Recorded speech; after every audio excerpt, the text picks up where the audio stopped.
All right, thank you very much for calling me. I appreciate the lead up. My youngest daughter was skiing out in Seattle and suffered a major knee injury with surgery and plates. As a parent, it just cracks you. Like, holy crap. Like, hard not to notice. Right, and what I'm seeking is, you people are magical and all that stuff. Let's use source. How do I be a cooperative component here? She's young, she's healthy. People out in Seattle, they just go crash into mountains and, they get hurt rock climbing. It's kind of a badge of honor to go bouncing down cliffs, So now that we live there, or she lives there, join the culture, how do we fix the knee? How do I become a cooperative component? Because as a parent, that just, I shot, a rocket that would, blow up the universe when that happened. So how do I get into alignment with my own desire, my desire that is stronger than it's ever been?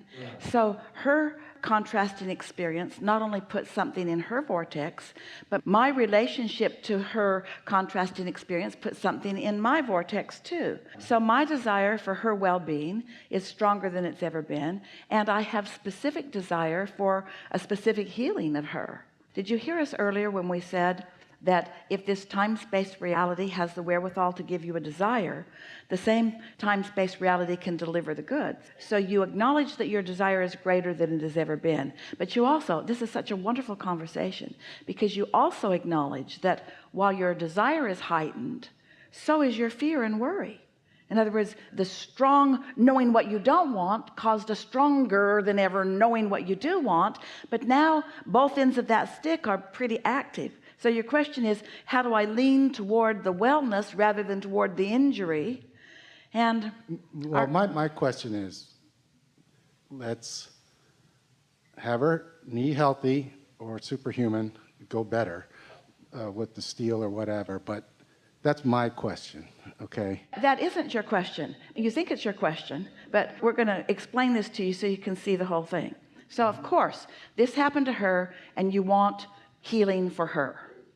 And really, that would be easier for her to accomplish if her parent who's freaked out over it wasn't in the equation. So the question that we want to put to you, because she has a relationship with her inner being. So now let's bring this full circle. You're right when you said the whole thing was sort of crescendoing to this. So hear this, you're really going to like this. So let's say, just for sake of example, we're just repeating back what you said to us. You were alarmed, to say the least. She's beautiful. She's my daughter, okay? We get it. Don't explain it to us. We get it. So well, you're going to really like this, so just hang in here for a minute. This experience that she had just freaked you out. As a parent, it is natural that broke my heart. It's natural that it would. You also put big time desire over here in your vortex. So we have two questions for you. First question is, let's say you're a freaked out parent and she has an inner being who knows about her healing, who is guiding it, who expects it. Do you want her to be under the influence of her inner being, yes, or under the influence of her freaked out parent? Well, wait, it's a simple answer. Do you want her to be under the influence of her inner being or her freaked out parent? We know it's obvious, but an inner being too, okay? And my don't inner being get ahead. We're leading this. All right, then her inner being. Don't get ahead of this. You want her to be under the influence of her inner being, yes, not her freaked out parent. All right. Correct. So her freaked out parent has an inner being too. Yes. Does you, the freaked out parent, want to be under the influence of your inner being? Yes. Or under the influence of her injury? The inner being. So let's say that you have distance as your advantage and you have other things to think about. You've been practicing this for a while, and even though this may be one of the harder things ever, you find alignment by focusing on other things that are satisfying. So you stay mostly in alignment with your inner being. Now let's say She doesn't know much about it. Let's say that since she's the one that's in pain, let's say it's harder for her to be under the influence of her inner being than usual because she's hurt. She can't hike. She can't do the things she wants to do. Wait, she can't ski. She can't do the things she wants to do. But you have managed, because you're a little more at a distance, you've managed to stay in alignment. So maybe she can't really find perfect access with her inner being, which is your wish, but she can find access with you, because you're like a satellite dish beaming it in. Your power of influence is there. You don't speak to her when you're freaked out. You only speak to her when you're solid. You feel good about her recovery. You know it's going to be all right. So you are an influence to her alignment. You're not trying to replace her alignment. You're just influencing her alignment. And in the process, you realize more than ever before that without satisfaction, you're no good to her at all. You can't let her injury be the reason that you feel the way you do. You got to be unconditional in your love and positive expectation about her. You can't be conditional. So you have to be like Jesus. Like Jesus could influence it. Jesus could, if Jesus was here, Jesus could fix it. But Jesus said, go forth and tell no one, because he knew that he could only influence it for this moment in time. He knew that he could dominate the environment by his knowing, but he knew that no matter how much recovery had happened, that you might go back to your old way of thinking, and probably would. That's the part of the story nobody really talks about. Most people revert back to what they were doing before. I wasn't there, so I don't know. Yeah, you actually were. Well, it's all irrelevant now, isn't it? So We know it's hard for a person who's injured. I'd rather have the solution where it's fixed. I just want the best for my daughter. Everybody does.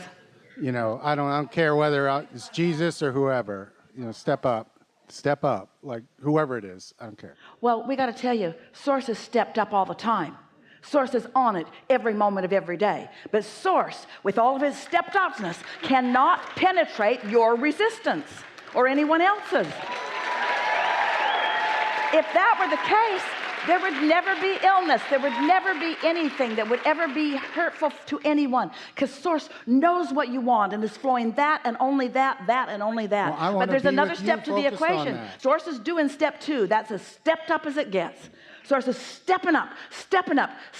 But you've got to find a way of letting in what you're asking for. And you make such a good point. The injury and the power of the pain of now keeps most people from getting into the place where they allow. But sometimes, once you understand that there's a step 1 and there's a step 2 and there's a step 3, that after you've had a step 1 moment, you focus on the step 3. The way you step up is you find satisfying thoughts about your daughter, or you don't think about her, period. Okay. You find satisfying thoughts, or you don't think about her. And you don't even have to think your satisfying thoughts about her. They can be about other things that you feel satisfied about. They can be satisfying thoughts about Jesus. They can be satisfying thoughts about all of that. Yeah, I needed Source's view on it, because I'm not.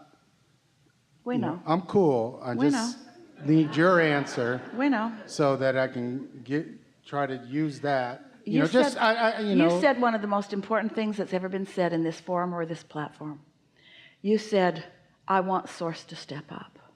And it gave us the opportunity to say to you, that's what we've been telling you all along. Source has stepped up. Source has stepped up. But you have to find a way of letting the vibration of that in. That's the trauma and the drama of humandom.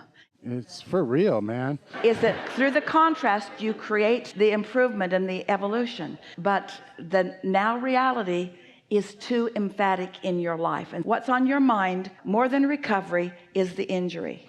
And it's logical that it would be. We're not casting any blame. It's logical. What's on your mind is the injury rather than the recovery. What's on Source's mind is the recovery. And so for you to find satisfaction, you got to either not think about that, or you've got to think about the recovery. It is that easy. It is that easy. When you think about a physician, let's say that you have something going on and a physician walks into the room and looks at you and goes, oh my God. Not reassuring. Not reassuring. You'd much rather him say, it's all right, this is where you are, we're going to move you over here. People like you who care so much about someone, you're more important than the physician. So you don't want to go in and go, oh my God. You want to go in and go, yeah, you've had a step one moment and you're going to be better for it. And you said something like bionic or even better than ever before. In other words, right, or superhuman, or what is she going to push evolution, or what are we doing here? You know, like if she's a super creator, I'm and cool with it. Okay, just do it. But then just morph, okay? And I'll be cool with it. that's why we said that you're not really asking what you think you're asking, because what we want you to be aware of is that you don't want to live this conditional life where she needs to heal in order for you to be all right.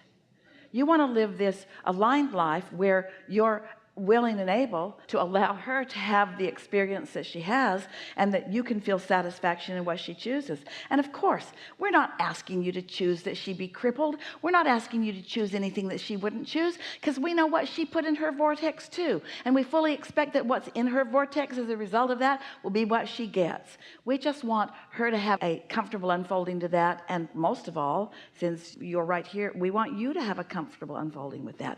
And you've emphasized so many things that this gathering has all been about. Now reality is what prevents you from allowing things to improve, period. And if now reality sucks, and that one does for a minute, and that's what's got your undivided attention, then you can't influence improvement, and you're better off far away. But well, she is back. She's a healthy. She has a high pain tolerance. Like, it's crazy.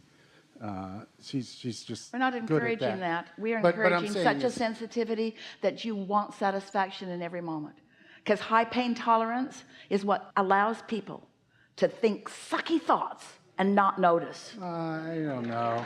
I don't know about that. Can't have it both ways. I think you it can't have can it be both mind ways. over matter. I think you can have that. Mind over matter?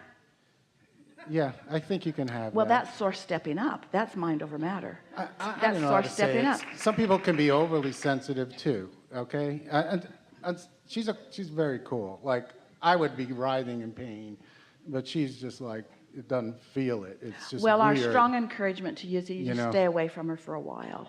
But she's back. She's going home soon. I've been cool, but I so appreciate that, Yeah. your answer, and Yeah. that's all I wanted. Really good. Thank you so much. Really good. All Yeah, the time. really good. Really good.